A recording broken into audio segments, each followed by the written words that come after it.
네, 10월 30일 김은재 뉴스인 두 번째 코너 김종대의 정치 풀 악셀입니다. 김종대 전 의원이 운전석에 앉아서 정치 현안 제대로 밟아보는 시간인데요. 오늘의 동반석에는 박정훈 대령의 법률 대리인 김정민 변호사님 모셨습니다. 두 분 안녕하세요. 안녕하십니까. 네, 저희가 시작 앞서서 축하해야 될 일이 있거든요. 네. 덕분에 45만 구독자를 달성했습니다. 감사합니다. 축하합니다. 네.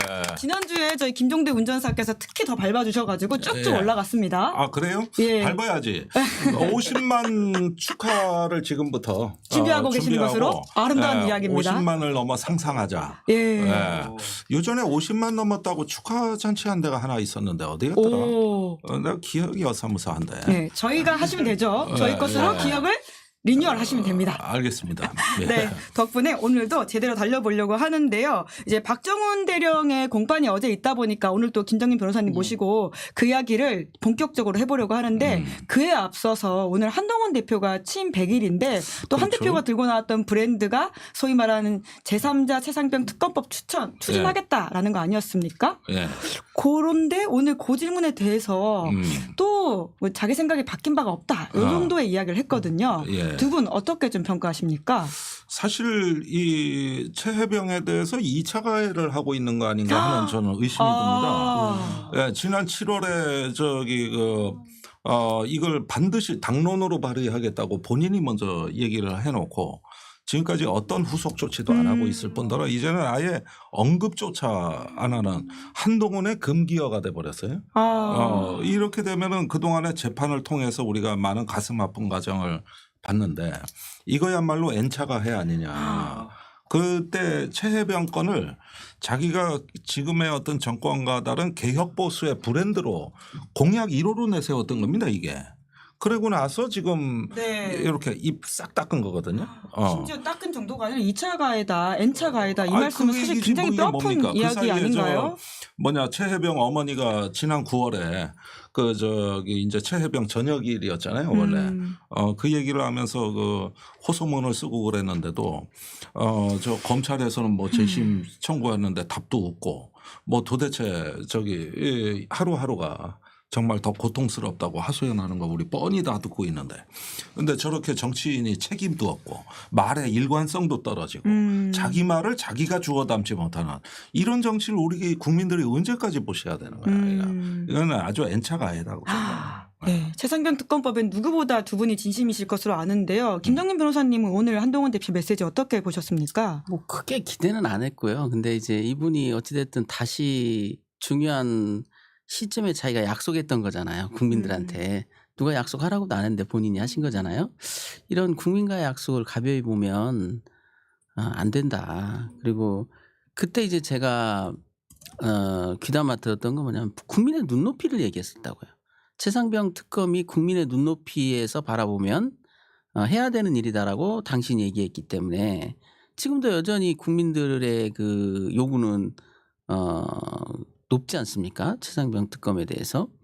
이 국민의 요구에 귀 기울이고 그걸 잘 받드는 게 정치인의 기본이죠. 잘하고 못하고를 떠나서 그것은 기본이다. 예. 기본을 잘 지키는 것이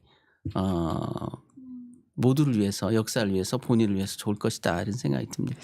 네, 그러니까 지금 워낙 이제 김건희 리스크가 이제 굉장히 앞서서 보이다 보니까 상대적으로 최상병 특검법이 좀 덜 주목받고 있는 국면이긴 한데요. 가슴 아픈 얘기예요. 예. 이게 지금 김건희 여사가 모든 뉴스를 거의 다 이제 독식하면서 정작 중요한 이 정권의 최대 국정농단이자 파란을 잃었던 최해병 사건에 대해 가지고 조금 요즘 언론이 좀 소홀히 취급하는 것 같아가지고 저희가 그래서 오늘 모셨습니다. 예, 그리고 그 사이에 지금 대구 고검이죠. 네, 대구지검. 네. 대구지검에서 공수처 압수수색도 있었는데 이것도 언론에서 거의 취급하지 않았고 예. 그거는 이제 재심 청구한 유족의 그 재심 청구에 따라서 이루어져서 임성근 사단장을 피의자로 입건하고 압수수색을 했던 사건인데 네. 이게 언론에 지금 나와 있다고 기억하는 사람도 거의 없고 그리고 어제는 이제 9차 공판 네. 열린 날이고 그래서 마침 또 우리 항상 일선에 계시는 김 변호사님을 초청한 거지만은 조금 우리가 좀 더 자세하게 살펴야 되겠다. 그럼요. 이 예. 말씀 꼭 드리고 싶어요. 예, 저희는 잊지 않고 끝까지 이 아젠다 키핑하고 있습니다. 예. 김건희 특검법만이 아니라 최상병 특검법에 대해서 잊지 않아야 된다 말씀하셨는데요. 어제 9차 공판 이야기로 그럼 좀 넘어가 보면 좋을 것 같은데, 근데 제가 좀 눈여겨봤던 게 박정훈 대령이 어제 대동 메시지를 내셨더라고요. 예. 이게 아직도 본인이 직접 말씀하시면 이 법적 불이익이 있으신 건가요? 그렇죠. 아. 그걸 이제 피할 수 없는 상황이기 때문에 이제 대리인들을 통해서 얘기를 했는데 그 메시지는 상당히 의미 있는 메시지 같아요. 뭐냐면 자기의 자리에서 법과 원칙에 따라 양심에 따라 행동한 사람들이 이기는 모습을 보여줘야 된다. 네. 굉장히 중요한 메시지였죠. 요새 이제 박정훈 대령님께서 내는 메시지가 상당히 묵직해지고 있습니다. 저희도 이제 저희들하고 미리 뭐 교감하고 이렇지도 않아요. 그래서 예. 이제 내는데 어제 이제 그 재판 과정에서 제가 갑자기 제가 이제 잠을 잘못 잤는지 좀 두통이 왔어요.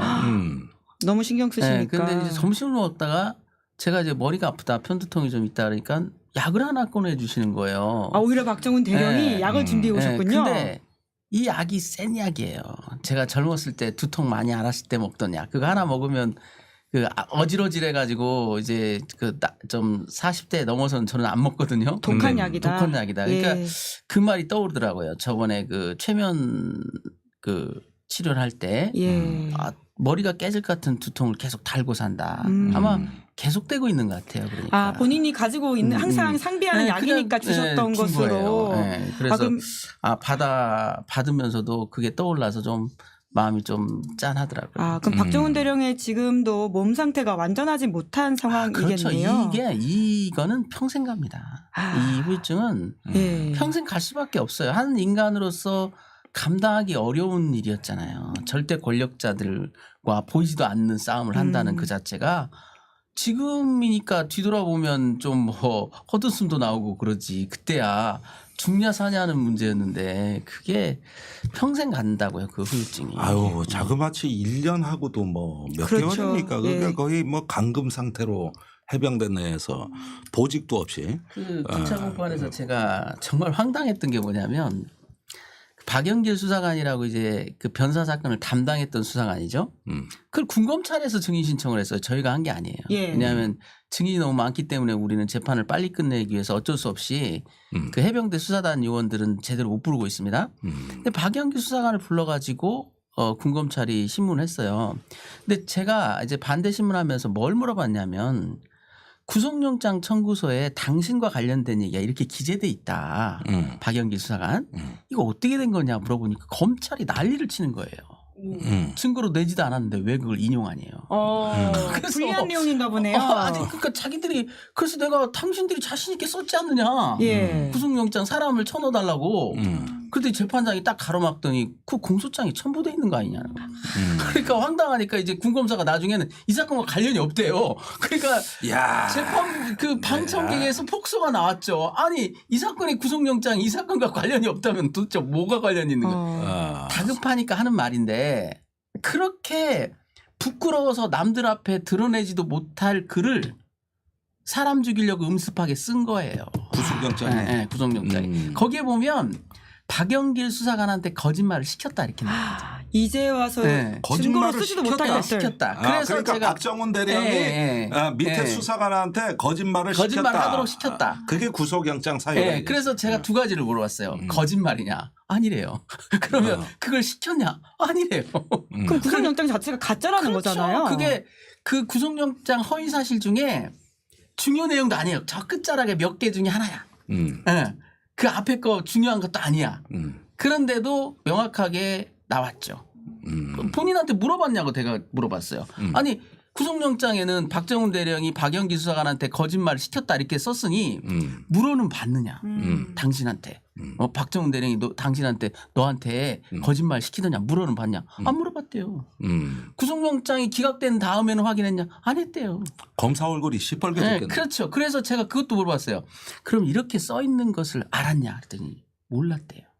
근데 지지난주인가 조사본부 조사를 받으면서 얘기해 줘서 알았대요.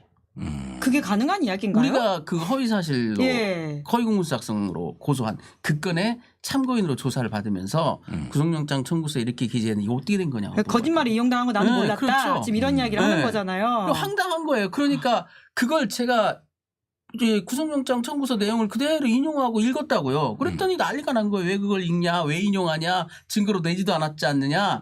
그러니까 재판장이 무슨 소리냐? 공소장에 첨부된 소리인데 그러니까 이제 와서는 이 사건과 관계가 없대. 야. 이런 천인공노할 범죄 짓거리를 하는 놈들이 그 상대방 거기 앉아 있는 자체가 저는 역겹더라고요. 내가 저놈들을 상대로 지금 반대 파트너가 돼가지고 저 범죄자들을 지금 상대로 내가 변호를 하고 있는 거 아니에요. 그들은 뭐 검찰이라고 해서 칼을 쥐고 있고 망난이죠, 망난이죠. 술 취한 망난이죠.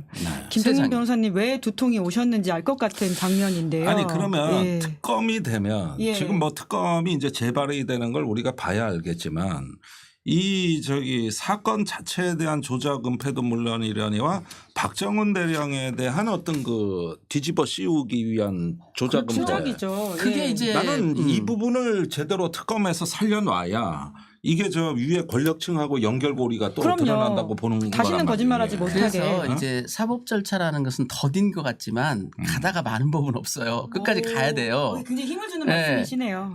그래서 이 허위 공문서 작성 동행사로 고소한 건도 여전히 살아서 지금 성장하고 있습니다. 그들도 다 참고인으로 조사받고 있고 그 구속영장 청구서를 작성한 검사들이 지금 쩔쩔매고 있죠. 그래서 공판하는 날 점심 때도 저희 변호인들 사이에는 이제 우스갯소리를 그랬어요. 누가 그걸 썼을까? 군검사일까 검찰 수사일까니까 결론 아무래도 외부에서 써준 것 같다. 그들이 용산을 의심하는 건가요? 그런 거죠. 뭔가 이게 이상해요. 예. 뭔가 아니 그러면은 저번에 말입니다. 대형 스캔들입니다. 법사위 청문회 때 여름에 예. 말이에요.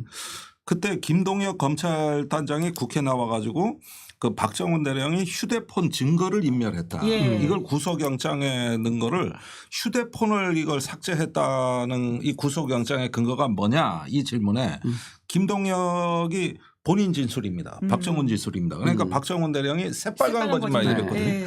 이건 지금 국회 위증으로 그렇죠. 관련돼 있는 거잖아요. 그게 보통 네. 그런 말을 있었다면 본인이 작성한 진술서가 있다거나 최소한 수사관이 작성한 수사 보고서는 있어야 되잖아요. 소리가 없어요. 근데 무엇을 근거로 그런 말이 있었다라고 지금 주장하고 있는 건지도 잘 모르겠고 그러니까 구속영장 청구서 내용을 꼼꼼히 보면 허위 사실 투성이거든요. 그 아까 말씀드린 수사관한테 거짓말을 시켰다. 그 얘기를 나중에서 보고를 받았는데 그걸 어떻게 미리 거짓말 시켜요? 그 말이 안 되잖아요. 그리고 박영길 수사관은 또 그 군검찰이 작성한 조서에도 그걸 자세히 써놨어요. 예. 어떻게 그게 무슨 문제였냐면 그것도 9차 공판의 큰 수학 중에 하나였는데요. 우리도 그 부분을 물어본 적도 없고 제가 변호인이지만 박영길 수사관하고는 개인적으로 접촉을 일부러 안 했어요. 그런 오해를 살까 봐. 그런데 신문 과정에서 무슨 내용이 나왔냐면은 작년 8월 1일 날 그 해군 검사들이 만나자고 해서 간 거래요. 해군본부에서 검사들이 연락이 왔어요. 이첩 보류가 된 법률 다음에 지원을 해주겠다고. 이첩 보류가 된 다음에 기왕에 이렇게 됐으니 한번 오시죠 해서 갔대요. 갔어요. 그랬더니 갔더니만 허아무개 군검사가 대화 중에 전화가 울려서 보여주더래. 포항지청 검사라고. 예. 그러면서 나가지 않고 거기서 같이 들었대요. 그런데 그래서 그거 자세히 좀 얘기를 해보라고 그랬어요. 그랬더니 포항지청 검사들이 이렇게 얘기했답니다. 그러지 말고 군사경찰을 직접 지휘해서 군검찰이 그 사건을 아예 가지고 와버려. 그다음에 우리한테 바로 토스해줘. 이렇게 요구하더래요. 사고 치는 고스톱을 진짜. 그러니까. 아니 말도 안 되는 얘기잖아요. 이게 정상적인 이첩은 그냥 수사단에서 예. 민간 경북경찰청으로 이첩하면 되는데 우리가 직접 들여다보겠다. 검찰에서 나선 거야 이게. 예. 경찰을 왜 토스하려고. 그러냐고, 왜? 왜? 경찰을 빼돌리려고 아예 군사경찰에서 검찰로 군검찰로 군검찰에서 검찰로. 근데 사망 원인 범죄는 법령상 군사경찰이 군검찰에 송치를 못하도록 돼 있다고요. 바로 보내도록 돼 있다고요. 그러니까 그걸 몰랐던 거지. 알았는지 몰랐는지 모르죠. 아니 그러나 일단은 뭐 무시하고 그냥 자기가 직접 그냥 자기들이 들여다보겠다. 가져오겠다. 그러니까 그러니까 그동안 포항에서 그랬다는 거는 포항지청이 그냥 알아서 그런 생각을 할 리가 없잖아요. 없죠. 그래서 그동안에 알려졌던 건 뭐냐면 기록을 좀 보여달라. 그러면 이첩에 관련돼서 자기들이 의견을 내겠다. 이것까지만 알려졌었어요. 그런데 한 발 더 나갔다는 얘기죠. 8월 1일 날 요구사항은 아예 너희들이 지휘권을 발동해서 군검찰이 뺏어온 다음에 너희들이 우리 포항지청으로 바로 보내줘. 이랬다는 거예요. 이건 외압의 분명한 또 하나의 줄기가 나온 거예요. 뭐냐면 검찰을 기점으로 한 외압도 있었다는 거예요. 그런 부분에 대해서 이건 작년에 여태까지 우리가 네. 제대로 파헤치지도 않은 그렇죠. 거예요. 시간이 그건 요령이 안 돼요. 그런 소문을 김명주 네. 의원이 얘기는 했어. 네, 국정감사 때. 그랬죠. 근데 그 한마디로 끝났다고. 예. 더 이상 밝혀내기가 어려웠고 어. 그때 대검찰청을 중심으로 해가지고 국회에 답변서를 낸 거 보면 참 가관입니다. 뭐 변사 사건과 관련해서 검시에 참여했기 때문에 우리는 의견을 낼 수 있는 거다. 적법한 권한과 절차에 따라서 했노라. 이렇게만 답을 하고 말았어요. 그런 얘기 안 나왔지 않습니까? 네. 그것도 한 번만 요구한 게 아니라 여러 차례 요구를 하더래요. 그 자리에서만도. 그러니까 수사력을 네. 받은 당사자가 박정훈 대령만이 아니라는 아니었다는 말씀이신 얘기죠. 거잖아요. 그래서 이제 네. 그때 당시 해군 군검사들은 뭐라고 그랬냐면 우리는 민간과 다르게 군검찰과 군사경찰은 그런 포괄적 지휘관계에 있지 않다. 우리는 지휘할 수 있는 그런 관계가 아니다라는 것을 설명하는데도 막무가내로 왜 그걸 못하느냐. 바보들 속된 말 바보들이냐. 왜 그걸 그렇게 해가지고 못 가져오느냐. 이런. 아주 무식한 말만 골라서 했구만. 그러니까 무식한 그런 말만. 것들을 왜 그렇게 하냐고요. 단 한 번도 그런 적이 결국은? 없었는데. 아. 그러니까 더 황당한 건 그 얘기가 나오니까 네. 그 군검찰 이번에 공소리했던 그 검사는 바로 군검사는 또 그런 얘기를 하는 거예요. 뭐라 하냐면 그건 말이죠. 변사 사건 자체를 이관할 수도 있는 거 아니냐. 그래서 얘기 나온 거 아니냐. 이렇게 또 실드를 쳐주는 거예요. 와. 그러니까 박영기 수사관이 그때는 변사 사건 종결할 수 있는 시기도 아니다. 뭘 변사 사건 자체를 가져간다는 거냐. 그것은 사망 원인 범죄를 지금 토스해달라는 얘기가 분명했다라고까지 얘기를 해요. 그러면은 여기서 조금 정리가 필요한 예. 게 우리가 이제 난리가 났다고 한 거는 그 다음 날인 8월 2일 날 박정훈 대령이 이첩을 강행하면서부터 예. 아주 평지풍파가 일어났다고 뭐 수십 수백 통 전화가 오고 가고 하던 거 아닙니까? 그런데 사실은 그런 평지풍파가 있기 전에 무슨 중요한 흐름이 있었다는 거예요. 그러니까 이거는 오히려 이첩하라는 얘기인데 예. 그 얘기즉슨 뭐냐면은 뭔가 포항지청에서 이걸 자기들이 들여다봐야 될 만한 다른 사유로 이미 압력을 받고 있었다는 얘기예요. 그렇죠. 결국은 그래서- 용산 네, 을 그래서 얘기하는 거죠. 이렇게 전화까지 하고 그랬는데 다음 날 진짜 사건이 터진 거지. 포항- 이첩이 되면서 이제 다 비상이 걸린 거지. 포항지청은 원래 그 변사 사건에 검시를 갔던 검사는 여자였어요. 여자 검사. 근데 그분이 처음엔 얘기를 했죠. 씨알벌이 안 먹혔다고 해군에서.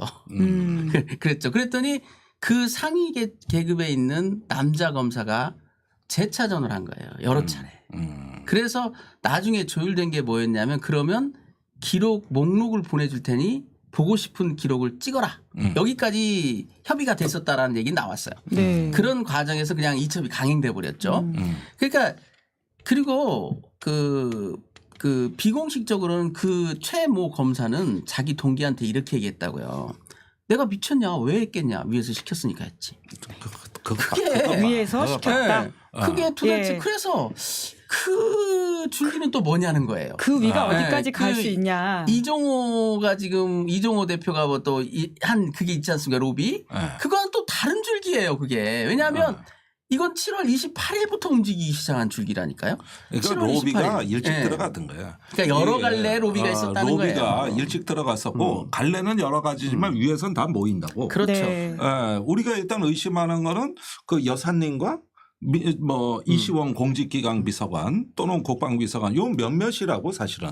그리고 더 중요한 건 대통령이 경로했다는 거 그렇죠. 아니에요. 네. 경로하고 나서부터 다 움직인 거 아닙니까? 그리고 네. 그 포항지청 검사들의 불순한 움직임도요. 명명백기 밝혀서 엄벌에 쳐야 돼요. 왜냐하면 검사들은 그런 것을 감독해야 되는 기관 아닙니까? 수사에 대해서 개입하는 것을 막아주고. 전화해서 물어만 봐도 그렇죠. 지금 징계받을 수사 판인데. 개입이죠. 예. 근데 그런 짓을 백주대다 이제 뭐 손칠해가지고 너희들이 나한테 직접 주면 되지 않아? 이런 황당무계한 얘기죠. 그 설사 그게 가능한 절차라 하더라도 그것을 지들이 뭔데 해군에 하라 마라 해요? 네, 그렇지 않습니까? 지들이 뭐 해군 검찰의 상임기관이에요? 네. 말 같지도 않은 소리 아닙니까? 네, 오늘 그러니까, 김정민 변호사님 진짜 화났습니다. 그러니까 이게 머리 아플 만한. 군검찰의 자존심도 없는지 우리 때 그런 얘기 들었으면 지금 뭐 하는 거냐고 전화 팍 끊었겠죠. 근데 그게 지금 해군 검찰에서는 나중에는 그런 것들 다 협조하라고 또 위에서 지시가 내려간 것 같아요. 그 해군 검찰도 말 바꾼 거 아닙니까? 그렇죠. 나중에 가가지고 네. 처음에는 박정원 대령 그 수사팀한테 조언도 해주고 중대재해 처벌법 네. 그 사례도 판례도 제시해주면서 다 도와주다가 이제 와서는 또 말 바꾼 거 아니에요. 네. 그 이 난리가 나고 난 뒤에는. 그래서- 개인적 의견이었다. 예. 아니 개인적 의견이냐 공식적 의견이냐 뭐가 중요합니까? 나름대로 법률 전문가들한테 체크를 받았다는 게 그게 중요한 거지. 그러니까 참. 우리나라에서 소위 안보를 한다, 법을 다룬다고 하는 자들의 이 어떤 살아가는 이 스타일이나 이 처세가 아주 그 저기 뭐냐 종이처럼 얇아. 얄팍하다. 예. 이러고 하니까 예. 이게 뭐 후 불면 훌러덩 넘어가는 예. 이게 종이 휴지 조각 같은 인생들을 살지 말라고. 그러니까 그때 예, 요거 하나만. 예. 그래서 박정훈 대령, 그러니까 재판 이야기가 워낙 저희가 거의 뭐 법정에 있는 것 같다라는 느낌이 들 정도로 딥하게 들어가고 있는데 그 말씀에 연이어서 사실 박정훈 대령 이야기하다 여기까지 오게 됐는데 어제 주목했던 박정훈 대령의 메시지라고 하는 게 사실 같은 맥락이거든요. 자기의 자리에서 소신과 원칙을 지킨 정의로운 사람이 승리하는 모습을 당장의 영달과 출세를 위해 원칙과 법령을 저버린 사람들이 처벌받는 모습. 사실 우리는 앞에 것만 이야기하지만 이 뒤의 그치. 모습도 굉장히 박정훈 대령이 강조하고 있는 그렇죠. 이야기라는 그래서 생각이 들어요. 이제 저도 네. 이제 재판을 끝나고 나와서 지금은 항명 재판이지만 그들에게 과해진 그 범죄를 재판하는 날도 올 것이다. 그들도 이 비슷한 법정에 서게 될 거고 그들은 그때서야 자기 잘못을 뉘우칠지도 모르겠다. 그러나 그날이 멀지 않았다. 멀지 않았다. 아, 처벌받을 네. 사람들 사실은 멀지 말입니다. 않았다. 그 사람들 입장에서도 지금 특검 받는 게 나아요. 아, 지금요? 만약에 네. 이 정권이 무너지거나 정권이 바뀌고 해서 과거사 적폐 차원에서 이거 들어가면 그땐 더 가혹할 겁니다. 아. 우리가 박근혜 대통령, 이명박 대통령 어떻게 되는지 봤잖아요. 예. 그거 가혹하다고 지금도 하소연하지 않습니까? 보수 세력에서는. 그런데 차라리 지금 자복하고 처벌을 받는 게 낫다니까. 네. 지금이. 특히나 이 박정훈 대령의 메시지 같은 경우에는 좀 평상시에 그 박정훈 대령을 향해서 김종대 의원님이 영상 편지 보냈던 편지 내용과도 보냈지. 굉장히 맞닿아 있는 것 같다는 생각을 했는데요. 확실히 저희 방송 보시나 봐요. 뭐 달마대사님 뭐 위로가 많이 됐습니다. 뭐 그러던데. 그 사람들 중에 하나가 누구냐면 해군 검사 허모 검사와 김모 검사도 바로 그분들에 들어갑니다. 뭐냐면 이분들도 말단에서 버텼던 거예요. 그 힘에 밀려가지고 지금은 이제 그 말하자면 붕괴돼 버렸지만 그분들이 이 일을 겪고 나서 아 내가 이제 앞으로 비슷한 일이 일어났을 때 어떻게 살아야 되겠다라는 그런 결정들 또 주변에서 그 사건을 보면서 유사한 또 고민들을 하지 않겠습니까? 네. 여기서 그분들이 흔적도 없이 사라지고 그냥 질이 멸렬하게 된다면 그게 주변에 주는 시사점은 뭐겠어요. 그래도 그분들이 다시 이름을 드러내고 자기들이 정의로운 일을 했다는 거에 대해서 위로받고 칭찬받는 시간이 와야지 후세들이 또 주변에서 보면서 아 이렇게 살아야 되겠구나 이런 생각을 하지. 그때 아주 극명하게 대립되는 두 사람이 있다고요. 해군 수뇌부, 해군 검찰의 수뇌부. 야 굳이 왜 분란을 내게 공식적인 의견을 내려고 하냐. 내지 마라. 밑에 사람들은 우리가 의견을 내줘야 그래도 힘에 붙이는 해군 그 군사경찰이 사단장까지 제대로 수사할 수 있을 것 같다. 그래 내가 의견을 내주겠다. 이 두 가지. 이걸 놓고 비교를 해보라고요. 자기 안위를 생각하는 거 아니니까 굳이 왜 그렇게 분란을 일으켜 우리가 안 해도 되는 일인데 그런 사고방식들 이것이 나라를 망조가 들고 멍들게 하고 정의를 지식시키는 거거든요. 좋습니다. 아니 자기 푸아가 용기를 내서 그나마 하겠다는데 윗사람이면 그렇게 해야 돼라고 푸시는 못할 망정. 푸아가 용기 내서 해보겠다는데 야 규정이 없잖아 그런 거. 왜 하려고 그래. 다쳐? 이런 아유 그런 박정훈을 사람들은 지킬 것만이 아니라 잘못된 사람 처벌하게 네, 하자. 이 그럼요. 이야기를 오늘 되게 중요하게 하시네요. 그런 지시를 했던 사람도 명확히 밝혀서 엄벌에 차요. 그 사람 지금 호의호식 하고 있어요. 대령 달고 떵떵거리고 살고 있습니다. 나가서 연금을 얼마나 받을지 모르게 잘 살고 있어요. 그런 근데 일은 있으면 안 된다고요. 그거. 네, 공부를 했는지 모르겠는데 난 제가 기사는 제일- 개인적으로 감정은 없어요. 그러나 네. 그 뉴스에 나온 것 중에서 제일 관심이 가는 대목이 임기훈 전 국방비서관이에요. 네. 이분 아주 쓰리스타 달고 아주 뭐 국방대 총장 하시고 지금 총장이죠. 네. 지금 뭐 잘 나가고 계시는데 네. 이 사건에서 국회 증언이나 재판장에만 나가면 솔직히 말해서 이등병 같아. 아니면 훈련병 같아. 훈련병. 훈련병들이 싫어할 수도 있습니다. 아니 그런데 이제 그때는 뭐든 해를 달이라 그러면 달이고 흙을 백이라 그러면 백이고 일단은 이런 것부터 막 훈련할 때거든요. 아니 군대 생활을 어떻게 한 겁니까 이 사람? 어제 핵심 증인이었죠. 네. 그렇죠. 근데 뭐 그렇게 말할 거라고 예상을 했고 그래서 기억 안보상 이후로 말 못한다. 증인 신문상을 딱 한 장 제가 준비했어요. 딱 한 장. 어차피 말 안 할 거 다 아니고. 부인할 거니까 뭐 아니나 다를까 다 부인하고 다 안보상 이유고 국가 안보래요. 뭐 대통령이 화를 냈는지 여부도 국가 안보고 또 그다음에 대통령 관련된 건 국가 안보요. 나머지는 기억이 안 나요. 두 가지예요. 해병대 사령관하고 통화한 거 뭐냐? 기억 안 난대요. 장관하고 통화한 거 뭐냐? 기억 안 난대요. 대통령이 회의를 주관해서 화 냈냐 안 냈냐? 그건 국가 안보래요. 아니 그러면 자 이게 굉장히 진정성이 떨어지고 불성실한 증언인데 이럴 그렇죠. 경우엔 재판부는 이런 상황을 어떻게 볼까요? 굉장히 어제는 재판부도 불편한 심기를 드러냈죠. 왜냐하면 군사 국가 안보 북에 어쩌고 이런 말을 하니까 방청석에 난리가 났어요. 지금이 전시냐? 그 전시도 아닌데 애들을 죽여놓고 그런 말이 나오느냐? 난리가 났었다고요. 주로 이제 사망 사건의 유족들이었죠. 보통은 재판부에서 퇴정을 명합니다. 최소한. 네. 근데 재판 진행이 곤란합니다. 자중해 주십시오 하고 말더라고요. 재판장이. 그리고 맞는 말이다. 저도 이제 임기훈 국방비서관을 신문하면서 이 사람이요. 제가 대통령의 경로 사실에 대해서 물었어요. 뭐 뻔한 얘기지만 다시. 근데 웃어요. 웃어요? 네, 피식 웃어요. 법정에서 증인이 네. 웃었다고요? 네, 그래서 제가 왜 웃냐. 어머. 지금 이게 웃음이 저는 사실 재판장을 존중하는 마음 때문에 될 수 있으면 제 감정을 안 드러내려고 되게 노력을 많이 했습니다. 근데 그때는 정말 참기가 너무 힘들더라고요. 머리 아프신 이유를 정말 또 찾았습니다. 제가 이번 재판만 아니었으면 저는 그날 이제 그 시간에는 난리가 났겠죠. 평소에 제 성격 같았으면 어디서 웃음이 나와 지금. 그렇잖아요. 사람의 한 생명이 지금 경각에 달려 있고 이 사건 때문에 얼마나 많은 국민들이 분노하고 있는데 웃어? 웃음이 나와? 그 정말 욕짓거리가 나올 뻔했는데 꼭 참고 그냥 제가 노려만 봤어요. 웃음이 나오냐고. 네? 웃음이 나와요 이게?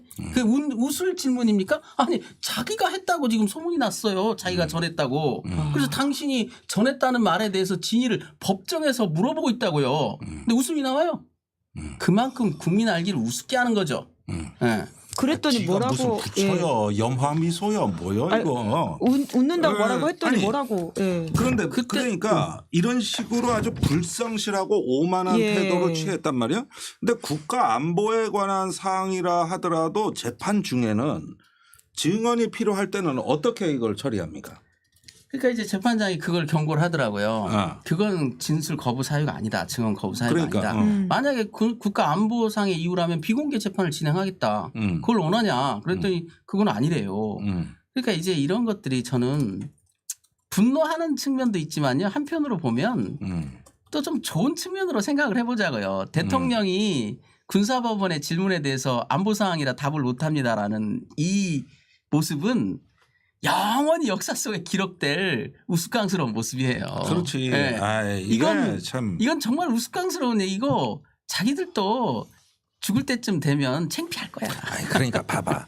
이게 원래 대통령이 대통령실에서 회의하다가 사실 뭐 이런 것까지 사단장하고 처벌하면 어떻게 하고 내가 화를 냈다. 사실 이걸 인정을 해도 있잖아요. 그 다음 단계 마사지가 원래는 가능해요.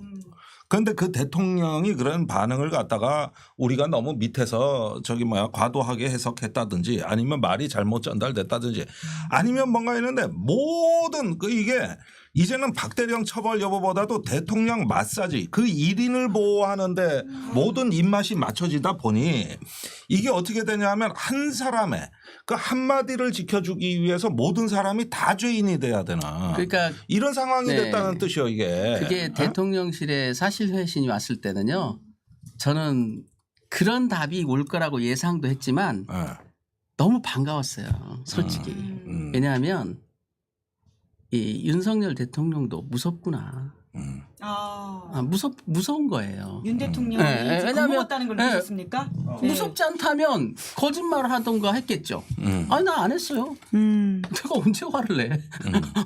내가 무슨 나 부드러운 사람이야. 잡아댔을 것이다. 잡아댔을 거다. 예. 자신 있었으면. 자신 있었으면 인정을 하자니 국민들이 가만히 있겠어요? 그러니까 할 수 없이 국가안보 얘기를 꺼낸 거예요. 이건 귀엽게 봐줘야 됩니다. 아니 그만큼 쫄았다. 국민 주권 국가에서 국민이 그만큼 무서운 거라니까요. 참 내가 웃겨 내가. 이게 국가 안 보면은 뭐 저기 북한군 파병된 서리근 국정원 정보 뻥뻥 터뜨리고 뭐 요즘 군사기밀 다 까지는 세상인데. 네. 참 이게 참 어쨌든지 간에 대통령 1인의 그 어떤 심기와 어떤 정치적 위신을 지키겠다는 걸로 모든 법적인 어떤 그 책임을 다 방기하는 이런 사태까지 왔다는 건 이제 심각한 거죠. 네. 그러니까 임기훈이 이제 어떻게 보면은 나는 본인이 괴물이 되기로 결심한 거 아닌가. 그러니까 임기훈 국방비서관도 그랬고 이정석 국방장관도 이정석 국방장관도 종합 국감 때 이런 얘기를 했죠. 지난 세월 동안 자기는 성실히 뭐 어쩌고 저쩌고 나와서 진술했고 다 개뻥이죠. 왜냐하면 성실하게 자세히 다른 얘기 하면 뭐해. 우리가 알고자 하는 얘기를 해줘야지. 그렇잖아요. 내가 알고자 하는 얘기는 뭡니까. 대통령 화내느냐 이걸 알고 싶어 하는데 그건 얘기를 안 해. 다른 얘기만 주구장창했어. 열심히 했지. 아무 가치 없는 열심히 하는 거죠. 그런 거는. 또 임기훈 국방비서관도 그 제복 입은 군인에 대한 존중 어쩌고 이런 얘기를 했어요. 마지막에 그게 자기를 존중해달라는 이야기인 그래서 거죠? 파란이 잃었죠. 파란이 잃었고 제가 이런 생각이 들더라고요. 제복 입은 군인 채수군이에요. 그렇죠. 제복을 입었죠. 입고 싶은 거 입은 것도 아니에요. 제복 입은 군인이라고 그들은 얘기하지만 다 별단 사람을 자기들은 얘기하고 있는 거예요. 국민들은 별단 사람보다 일반 군인들을 더 중하게 보기 때문에 이거에 대해서 책임을 추궁하는 겁니다. 그러면은 제복 입은 군인들은 살인을 저질러도 처벌하지 마? 그렇잖아요. 그 말이 돼요? 그리고 제복 입은 군인을 존중해달라고 말하기 전에 존중할 수 있게 좀 해주세요. 아니 존중할 수 있게 왜 거짓말하냐고. 우리가 제복 입은 군인을 존중한다 할 때는 그 사람의 어떤 인간 임기훈이 아니라 하나의 군의 직제와 계급을 존중하고 그 권위는 존중을 하는 거예요. 그래서 전쟁으로 포를 잡아도 장교는 노역을 안 시켜요. 그것들은 존중하게 제네바 협약에도 다 나와 있는 얘기예요. 그러니까 이 부분을 하려면 본인이 품격을 지켜야 돼. 그렇죠. 그러면서 네. 어떤 지휘관으로서 공직자로서 하나의 퍼블릭 서번트로서의 그 품격을 지키면 사실은 인간적이나 아니면 그 계급을 모욕하는 것은 우리도 자제해야 되는 게 맞는데 지금 이 이야기는 뭐냐 하면 그거를 자신의 어떤 본인이 책임져야 된 직무를 가리는 수단으로 활용할 때는 이거는 일종의 어떤 권위를 남용하는 거거든요. 그럼요. 네. 그러니까 이런 면에서 참 우리가 이런 얘기를 듣고 있어야 되는 참 우리 처지가 저는 좀 일단 뭐 조금 자조적이고 아주 자괴감이 든다. 그래서 이런 임기훈 말씀이에요. 국방비서관을 증인신문하기에 앞서서 여러 그 분들이 사관생도 출신 분들이 사관생도 신조를 보내주면서 이거 꼭 물어보라고 그러더라고요. 사관생도 신조의 마지막에 보면 안이한 불의의 길보다 고난스러운 정의 길을 가자 이런 말이 있거든요. 그래서 이게 사관생도 신조 맞냐 그러니까 맞대요. 그런데 이제 그걸 물어본 이유도 다 있죠. 지금 고통 속에 정의로운 길을 가기 위해서 고통을 지금 감내하고 있는 분이 옆에 있잖아요. 박정훈 대령. 네, 자기들은 기껏 해봐야 뭐 대단한 고난의 길도 아니야. 예를 들어서 임기훈 국방비서관이 맞습니다. 그날 대통령이 7월 31일 11시 회의에서 화내셨죠. 라 얘기한다고 그래서 그분에게 뭐 엄청난 고난의 길이 있습니까? 예? 뭐라고요? 그게 별거예요? 김기한 사령관 맞습니다. 그때 임기훈 국방비서관이 그런 말 했죠. 아니 없는 말을 했다고 하는 것도 아니잖아. 근데 그 정도 용기도 없는 자들이 전장에서 돌격 앞으로 했을 때 병사들이 따르겠어요? 야 대통령 말도 저렇게 무서워가지고 발발 떠는 놈들이 도대체 우리를 지켜준다고? 그렇게 믿을 수가 그게 없다고요. 바로 그게. 공은 나에게 책임은 부하에게 하는 지휘 방식이에요. 가장 최악이라고 그때 김병주 의원이 그렇죠. 말씀하신 바가 있죠. 네. 그렇게 전쟁을 그런 식으로 하는 거죠. 그러면 그 부하들이 따르고 싶지가 않죠. 근데 그런 것들이 대통령이 화를 낸 그 모습을 감춰줘야 된다라는 게 이게 윤리로 받아들이고 있다라는 거예요. 군인들. 상당 부분의 직업 군인들이 어떤 교육을 받았는지는 모르겠으나 일반 국민과는 너무 다른 정서를 갖고 있잖아요. 우리는 그렇게 배우지 않았어요. 그렇게 믿고 있지 않다고요. 아무리 직위가 높은 사람이라도 그 사람의 잘못을 내가 감춰주는 일을 하면 안 되잖아요. 예? 그렇게 해서 또 단순히 감춰지는 게 아니라 그 사람의 잘못이 감춰지는 바람에 죄 없는 다른 사람이 지금 다치게 생겼잖아요. 증인으로서 증언하는 의무도 국민의 의무 중에 하나입니다. 왜? 그렇게 생사람 잡을 수가 있기 때문에.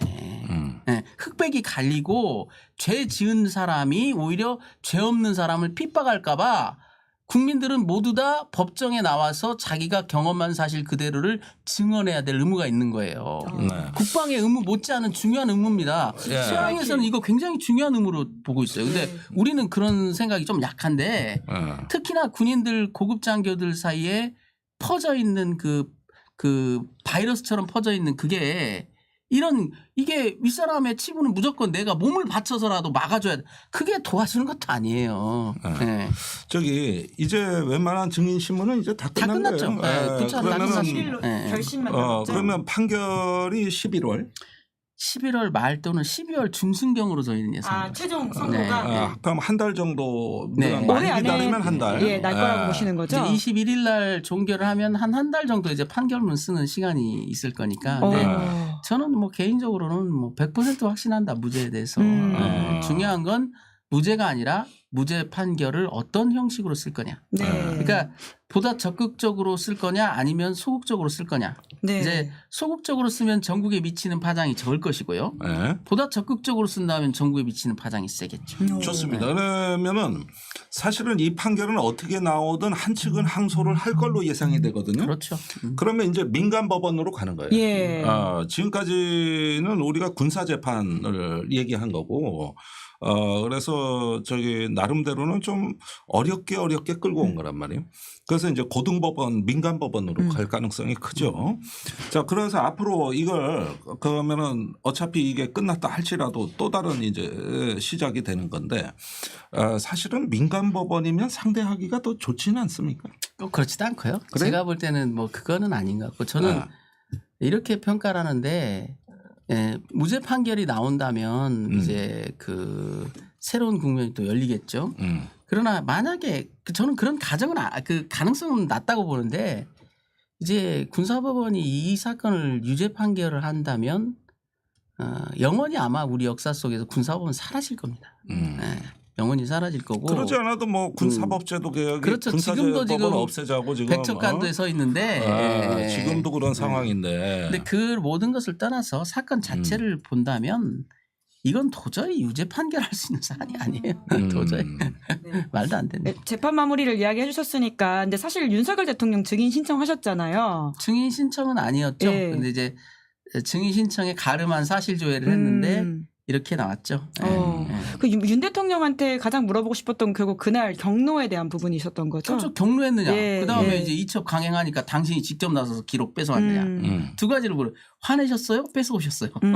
두 가지였죠. 아니 뭐 7월 30날이 경로였다면 8월 2일은 극대노 완전히 국가가 뭐 거의 비상사태까지 그렇죠. 갔던 데니까 걸핏하면 버럭버럭하는 통에 이 사건 하나만 갖고도 대통령은 지금 직접 책임져야 될 게 한두 개가 아니지. 아니 뭐 우즈베키스탄까지 전화해서 장관을 들들 볶은 거 한 번도 아니고 네. 두 번이나 하고 다른 사람도 우즈베키스탄으로 전화하고. 그렇죠. 그 뭐 외국까지 가서 업무 수행이 제대로 됐겠습니까? 그게 거기다 이제 해병대 검사들이 쳐들어가고 나라가 발칵 뒤집어졌는데 무슨 쿠데타 났어. 이거? 끝내 군사법원에서는 확보 못한 게 그거였거든요. 우즈베키스탄에서 전화를 건 거는 확인이 안 됐어요. 네, 그게 해외 뭐 통신이 뭐 좀 복잡해가지고 시간을 놓쳐가지고 못했는데 아마 공수처는 다 확보했겠죠. 그러니까 지금 밝혀진 것은 국내에서 우즈베키스탄으로 전화한 게 그렇게 많았던 거고 우즈벡에서 국내로 또 누구한테 전화를 했는지는 그건 확인이 안 됐다. 확인이 안 됐던 거죠. 아니 근데 제가 정말 궁금한 건데 이 지금까지 얘기는 우리가 익히 알던 것의 진행 과정인데 예. 정말 우리가 모르고 있는 건 뭐냐 하면은 대구지검 동향이거든요. 아, 지금 아까 압수수색 공수처를 당했다. 압수수색하고 임성근을 압수수색했다. 네. 근데 피의자로. 공수처에는 임성근 사단 휴대장에 휴대폰 포렌식 자료가 있거든. 그러면 이게 지금쯤이면 대구지검에 넘어가 있을 가능성이 커요. 그렇죠. 요것은 전혀 우리가 예상을 못한 게 원래 임성근을 피의자로 이첩하는 바람에 이 난리가 난 거 아니야. 네. 그래가지고 경북경찰청에서 무혐의로 다 참고인 조사라고 풀어줘가지고 끝난 줄 알았는데 그 다음 순간에 반전이 있었던 겁니다. 대구지검이 임성근을 피의자로 입건한 거예요. 예. 그러면 박대령이 그토록 이첩하려고 한 게 된 거야. 피의자로 맞죠. 이첩한 네, 형식적으로 거니까. 판단해 보면. 그러니까 이게 뜻밖의 상황인데 어떻게 이제 보세요? 대구지검의 그런 동향은 언론에 보도되기 전 한 달 전쯤은 저는 따로 그걸 전달받은 게 있어요. 아, 그러세요? 대구지검이 네. 가만히 그냥 그렇게 호락호락하지 않다. 제대로 하려고 한다고 하더라. 예. 기다려 보시라. 예. 그런데 이제 압수수색 됐다는 말이 나왔고요. 그 포맷만 가지고 보면은 피해자 유족이 이의신청을 해서 넘어간 사건에 대해서 정식으로 피의자 입건을 하고요. 그러니까. 그 사람에 대해서 강제 수사에 돌입했다는 것은 기소로 가기 위한 그 모습입니다. 임성근 그러니까 기소. 예. 이게 깜짝 놀랄 얘기인 거야. 이게 예. 언론에서 거의 안 썼어 이 얘기를. 그리고 또 하나 우리가 그 진실이 무엇인지 모르겠으나 왜 포항지청이 아닌 대구지검으로 이 사건이 갔느냐. 여기도 좀 음미해 볼 만하다는 거예요. 뭐냐면 우리는 모르겠지만 검찰 내에서는 이 사건의 진실에 대해서 알고 있을 거예요. 왜냐하면 자기들 조직 내에서 개입이 있었단 말이에요. 그 소문이 안 날 수가 없어. 그 압력 전화가 온 게 포항지청이에요. 네. 예. 그리로 안 가고 대구로 갔다는 거야. 그걸 배제한 거 이거는, 아닌가. 이거는 관할로 보면 포항지청으로 가야 맞는 사건이거든요. 예. 근데 대구지검으로 갔다. 그리고 대구지검에서는 곧바로 피의자를 입건하고 임성근에 대한 압수수색을 진행했다는 것은 이것은 예사롭지 않다. 그리고 그것이 예사롭지 않은 게 아니라 자연스러운 정상이에요. 왜냐하면 누가 봐도 입건 가치가 충분한 사안이거든요. 기소는 좀 더 봐야 되겠지만 입건 가치는 충분하기 때문에 면밀히 조사해야 되는 건 맞거든요. 그러니까 입김이 작용하지 않는다면은 그 대구지검의 모습은 자연스러운 거고요. 또 여단장을 송치한 그 모습을 보라고요. 경북청에서 여단장을 송치하면서 뭐라 그랬냐면 다툼의 여지가 있는데 그래서 재판을 한번 받아봐야 되지 않느냐. 그 얘기가 사단장에도 똑같이 적용되지 않습니까? 이런 중대한 사건에서 아무 잘못이 없는 것도 아니고 꽤 의미 있는 잘못들을 저질렀는데 그 사람을 재판에 회부조차 안 한다? 그러면 사단장보다 더 높은 사람을 처벌할 수는 없는 사안인 건 분명해요. 왜냐하면 현장 지휘관이 아닌데 뭐 해병대 사령관이나 뭐 국방장관이나 뭐 해군 총장은 현장 지휘관이 아닌 건 분명하지 않습니까? 그러면 적어도 현장 지휘관이라는 기준으로 봤을 때 가장 높은 책임을 물을 수 있는 사람은 사단장일 거예요. 그리고 사단장은 더군다나 현장에 출동도 했기 때문에 그러면 그게 국민적 눈높이로 봤을 때는 그 사람의 잘잘못에 대해서 재판까지는 받아봐야 되겠다. 이게 상식 아니냐고요. 좋습니다. 네, 그래서 대구지검의 이런 모습은 극히 상식적인 움직임이다.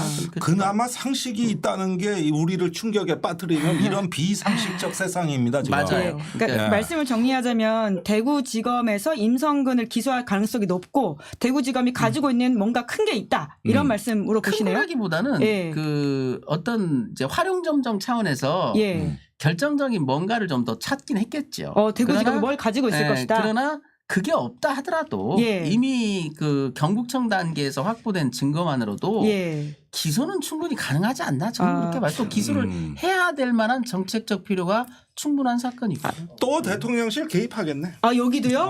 내가 보기에는 또 이제 개입합니다. 열심히 이거. 감시해야 되겠습니다. 네, 근데 그 도이치모터스 갖고 얼마나 그 개입해가지고 속 썩었습니까? 수사팀 싹 깔아버리고. 아이고. 이제 대구지검 관찰 잘하세요. 여기서 무슨 일 터지나 대구지검 앞으로 갈릴 잘 수 이거. 있다. 예. 근데 그란투스님이 근데 왜 대구지검이냐, 포항지검이랑 가까워서 그쪽으로 간 거냐 이런 질문을 주시는데요. 그건 잘 모르겠어요. 왜냐하면 아. 관할이 이제 그때 그 변사 사건의 그 현장 검증에는 포항지청 검사들이 출동을 했거든요. 그러면 이제 관할은 분명히 지역 관할로 보면 포항지청 관할인 건 맞는 것 같아요. 만약에 그게 포항지청 관할이 아닌데 포항지청 검사들이 갔을 리는 없거든요. 이제 그 사고지 자체는 포항지청인 게 분명한 것 같은데 왜 송치는 대구지검으로 됐을까?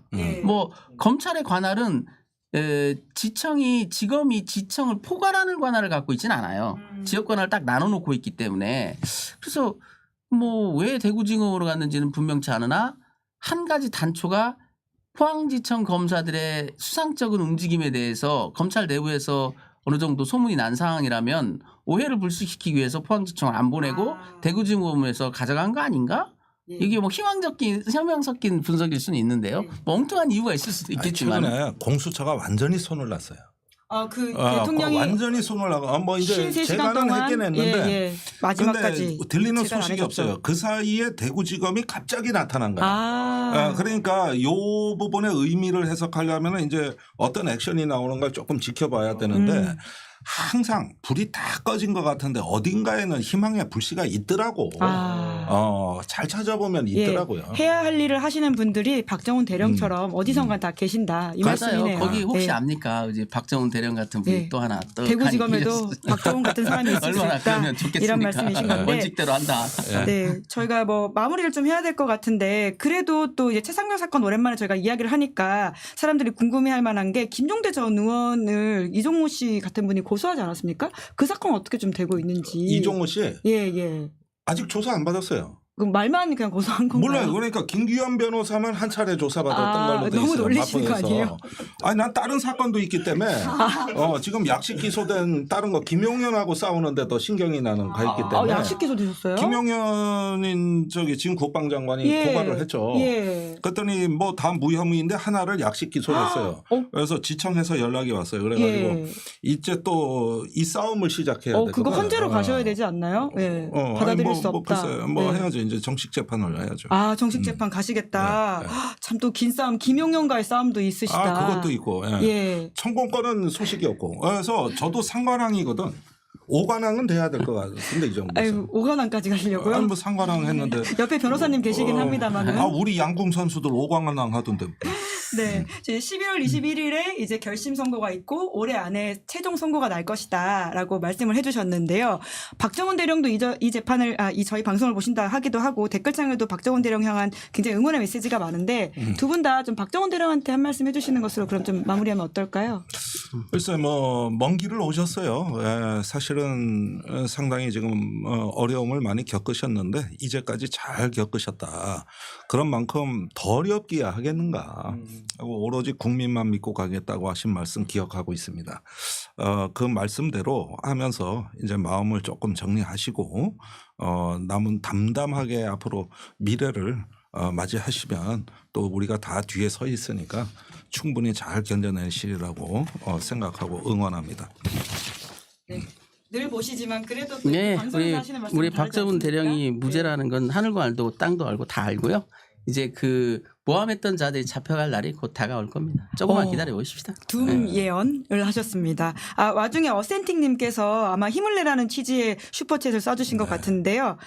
이 마음들이 모두 전달돼서 올해 안에 박정훈 대령의 1심 선고가 잘 나오기를 기원하겠습니다. 또 재판 과정 저희가 팔로우하고요 모시도록 하겠습니다. 네, 감사합니다. 두 분 수고 많으셨습니다. 네, 감사합니다. 감사합니다. 김은재 뉴스인 10월 30일 준비한 방송 여기까지고요. 내일 오후 5시에는 김은재 인터뷰가 준비되어 있습니다. 요새 국제정세 심상치 않고요. 있고요. 또 미대선이 남아있다 보니까 저희가 이 분야 전문가 제대로 모시는데요. 바로 옆에 계시는 김종대 전 의원님 한 번 더 모십니다. 그리고 김준영 조국혁신당 의원, 이재정 더불어민주당 의원과 함께 할 예정이니까요. 내일도 많은 관심 부탁드리고요. 오늘 방송 재밌게 보셨다면 구독, 좋아요, 알림 설정 부탁드리겠습니다. 고맙습니다. 시사인이 만드는 정치 라이브 김은지의 뉴스인 매주 월요일부터 목요일까지 오후 5시